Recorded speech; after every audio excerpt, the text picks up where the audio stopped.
एक गांव में एक गरीब देहाती रहता था जिसका नाम रहीम था।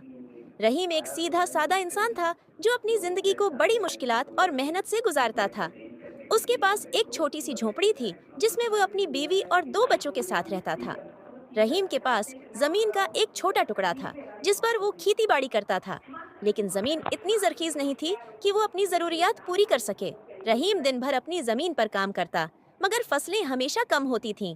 कभी बारिश कम होती, कभी कीड़े मकोड़े फसलों को खराब कर देते। उसके पास इतने वसाइल नहीं थे कि वो महंगा बीज या खाद खरीद सके। वो गांव के बाजार में मजदूरी भी करता था, लेकिन वहां से भी इतनी आमदनी नहीं होती थी कि वो अपने बच्चों की जरूरियात पूरी कर सके। रहीम की बीवी फातिमा एक साबर और मेहनती औरत थी। वो दिन रात रहीम का हाथ बटाती और घर के काम काज के साथ साथ खेतों में भी उसकी मदद करती। बच्चों को भी सिखाती कि वो अपने बाप की तरह मेहनती बने। एक दिन गांव में एक ताजिर आया जो बड़े बड़े वादे कर रहा था। वो कह रहा था कि अगर लोग उसके साथ कारोबार करें तो वो उन्हें अमीर बना देगा। गांव के कुछ लोगों ने उसकी बातों पर यकीन किया और अपनी जमीनें और मवेशी उसे बेच दिए। ताजिर ने उनसे कहा कि वो शहर में उनकी जमीन और मवेशियों के बदले ज्यादा पैसे दिलवा देगा। रहीम भी ताजिर की बातों में आ गया और उसने अपना छोटा सा खेत इस ताजिर के हाथ बेच दिया। ताजिर ने वादा किया कि वो उसे एक हफ्ते के अंदर अंदर पैसे दे देगा और रहीम के ख्वाबों को हकीकत बना देगा। रहीम ने सोचा कि उस पैसे से वो एक नई जिंदगी का आगाज करेगा, बच्चों को अच्छी तालीम दिलवाएगा और एक बेहतर घर बनाएगा। लेकिन जब एक हफ्ता गुजर गया तो ताजिर का कोई पता नहीं चला। रहीम ने गांव के दूसरे लोगों से पूछा तो उन्हें भी कुछ मालूम नहीं था। आहिस्ता आहिस्ता हकीकत खुलने लगी कि वो ताजिर एक धोखेबाज था जो लोगों को लालच देकर उनकी जमीनें और मवेशी हथिया चुका था।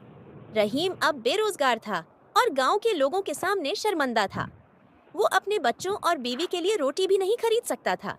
वो दिन रात परेशान रहता, लेकिन फातिमा उसे हमेशा तसल्ली देती कि अल्लाह पर भरोसा रखो, वो जरूर कोई रास्ता निकालेगा।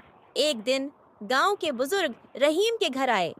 उन्होंने रहीम की हालत देखी और उससे पूछा कि वो किस मुश्किल में है। रहीम ने अपनी सारी कहानी सुनाई और कहा कि वो बहुत पछता रहा है। बुजुर्गों ने रहीम को दिलासा दिया और कहा कि जिंदगी में मुश्किलात आती हैं, लेकिन हमें हिम्मत नहीं हारनी चाहिए। गांव के लोगों ने रहीम की मदद करने का फैसला किया। उन्होंने अपनी जमीनों में रहीम के लिए काम दिया और उसके बच्चों की तालीम के इखराजात मिलकर उठाए। फातिमा भी गांव की औरतों के साथ मिलकर छोटे मोटे काम करने लगी ताकि कुछ आमदनी हो सके। रहीम ने मेहनत से काम करना शुरू किया और अल्लाह की मदद पर भरोसा रखा। वक्त के साथ साथ इसकी जिंदगी में कुछ बेहतरी आना शुरू हुई। गांव के लोगों की मदद और उसकी अपनी मेहनत ने उसे दोबारा खड़ा कर दिया। रहीम ने सीखा कि जिंदगी में जल्दबाजी और लालच नुकसानदेह होती है। उसने अपने बच्चों को सिखाया कि मेहनत और सब्र ही कामयाबी की कुंजी है। रहीम की कहानी गांव के लोगों के लिए एक सबक बन गई कि मुश्किल वक्त में भी हिम्मत नहीं हारनी चाहिए और दूसरों की मदद करनी चाहिए। मजीद ऐसी कहानियों के लिए इस चैनल को सब्सक्राइब